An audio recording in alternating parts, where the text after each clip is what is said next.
Carefree, wherever you may be. We are the famous CFC. We don't give a fuck wherever you may be. We are the famous CFC. It's been a while. Please let me indulge you while I enjoy my morning coffee. It's been a while, and this is sweet. I mean, you just have to, believe me. It's been a while since Chelsea had a game.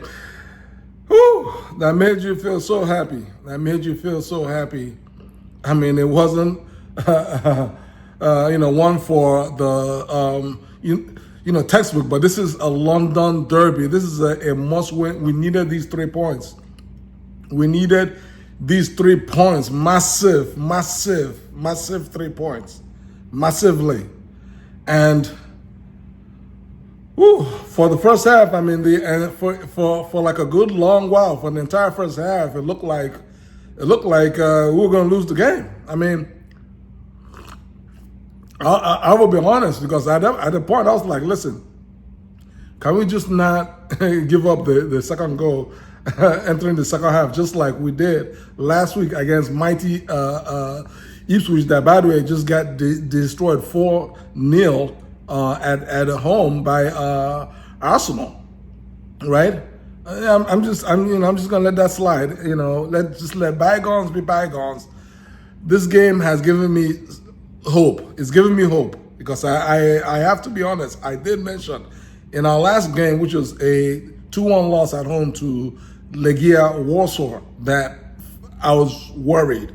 And I'm the most positive thinking, right? Chelsea play, Chelsea fan, in terms of not being overly, critical of, Maresca and this club and so on and so forth. But after we lost at home to a team from, Poland, come on now. We lost 2-1. It don't matter what team that we put out. We should have destroyed that team at home, but we just went ahead and lost. And it wasn't because we didn't have good players against a Polish team. It's because the mindset of our players, the energy level of our players, the attitude of our team was just poor. It was poor on Thursday, and that was why I was worried. And that attitude rolled into today's game. It rolled into today's game. I'm watching the first half of the game, and I'm wondering, which team is the team that has the Champions League spot on the line? Like, if you didn't know what had happened this season, you would be 100% sure that Fulham was playing for a Champions League spot, and Chelsea was just kind of happy to be on the pitch and just trying to hold on, which was just, crazy. So, of course, it wasn't any shock that they scored first. And their goal came from a horrible error by Reece James. James should have known better. This is not about James being played in midfield. James was played at right back. He's played at right back and invert into midfield. James, you know better. You don't have time on the ball. It's a London derby. They're going to be right on you like white on rice. Just, you feel me? Take a thought. Control the ball and find the open guy. But James he's so confident on his ability. That's just James, because he is a quality player. He just has a lot of talent. So it is what it is. But sometimes it gets him into trouble, and that's exactly what happened for their first goal. He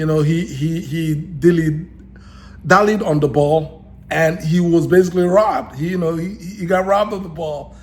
1 or 2 passes later, Alex Iwobi, just nice low grinder, a beautiful strike that Sanchez didn't really have much of a chance on, because they just had so much pace, and it was low and hard. When you hit it low and hard and away from the goalie, even the best goalie in the world, and I'm not saying chances is, because he's not. He's nowhere near But I'm saying it was a very tough shot to save. And so Fulham was up 1-0 and deservedly so. So at this point in time, we Chelsea fans were like, okay, is this where our Champions League dream has come to basically be buried at Craven Cottage field? I mean, it was crazy. So, but thankfully, Enzo Maresca made subs at halftime. He made subs at halftime. He had brought in Sancho, and he brought in Gusto, and he removed Noni and James. Actually, I thought that Noni played well. I mean, I didn't have much of him. Noni was one of the few players who was actually trying. He was running around, chasing balls and pressing. But the effect of that change was it allowed Neto to play on his more natural right wing role, and then obviously Sancho played on the left wing. And so, and as it turned out, it ended up being the right sub that actually won us the game. But the point being that once he made those two subs, immediately we got extra energy. I noticed our energy levels, everything. We increased it. I saw Chelsea moving.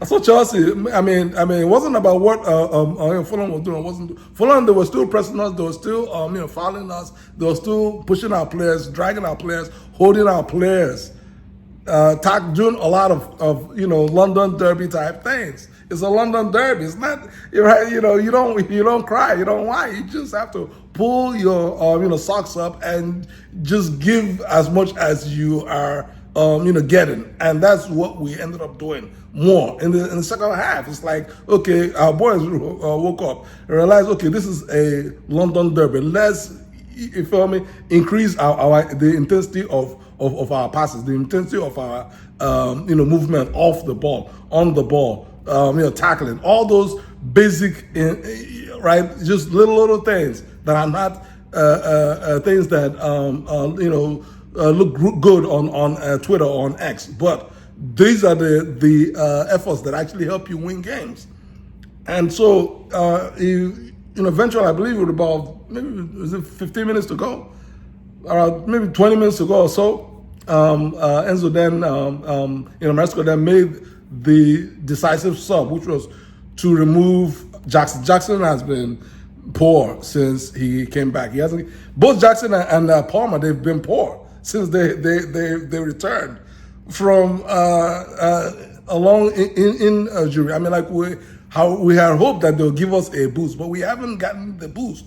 Let's just keep it real. Both Palmer and Jackson have given us no boost, and that's a good big reason why. For instance, Ipswich. If either one of them had shown up, we would have beaten Ipswich, even if it's 3-2. We would have won the Ipswich game, right? But thankfully, as opposed to the Ipswich game where I think he brought on Nkunku, which was a waste of stuff.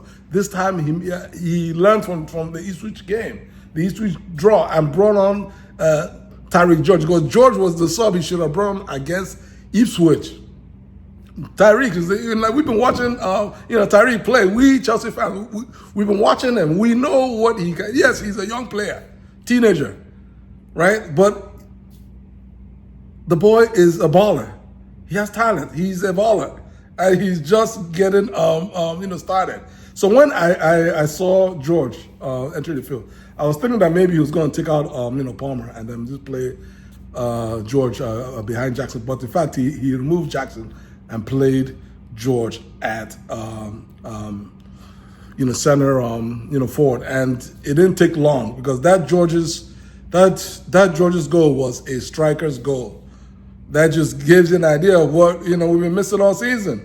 When you don't have a natural striker who can hit the ball hard and low from just outside the box, it's a normal thing for a natural striker, and Jackson is not a natural striker for all the great things that he does. He's just not. It is on what it is. And that's not, Maresca's fault. That's not, Maresca's fault for you all your Chelsea fans that have been blaming the manager, right? So, but anyway, 1-1. Georgia strike 1-1 with about 10 minutes to go. At that point in time, I knew, okay, we have time. Well, there's enough because we knew we were going to have at least 5 or 6 minutes of injury time. And in fact, they actually gave us 6 minutes injury time. And that's when Pedro, Neto. Sorry, I gotta. Woo, because that Neto strike was too hot. It was too hot. It almost tore off their net. It almost ripped Fulham's net into 3 pieces. Neto's shot just, damn it, he took Leno's head off and ripped his net. World class guy, world class. And that is how you win a derby. Turn the game around and get back at them. What they did to us, I believe in December, when we were flying high. We were flying high. We were even winning the game, late in the game. All we need to do was just grind out the game. And that's how Fulham came out late and stole the 3 points from us. And we've been kind of wobbling ever since. So my hope and prayer is that this 2-1 win away at Fulham is the game that is the spark that we need, that's going to just push us onwards and upwards on this table. We are currently in 5th place. Forest, believe it or not, they're down to 6th, and they have a game in hand away at I'm not going to call it 3 Point, but let's just call it White Hart Lane. White Hart Lane, because we need the White Hart Lane boys to basically help us out and show some pride at home and win that game against Forest at home. And then that will then keep us in 5th, and then then it just be a matter of us trying to figure out how do we climb this table. Our next game is at home against Everton. I think it might be on Saturday. I'm not sure, but it has to be on Saturday. But our next game is a home game. Everton, obviously, it's not an easy game, but it's another. All these games right now are must 3. They're must 3 points. They're all mini cup finals. Win the game. Win the game. We don't have time. Guys, that's all I have. How do y'all feel? Up the Chelsea. Subscribe to my channel. Peace.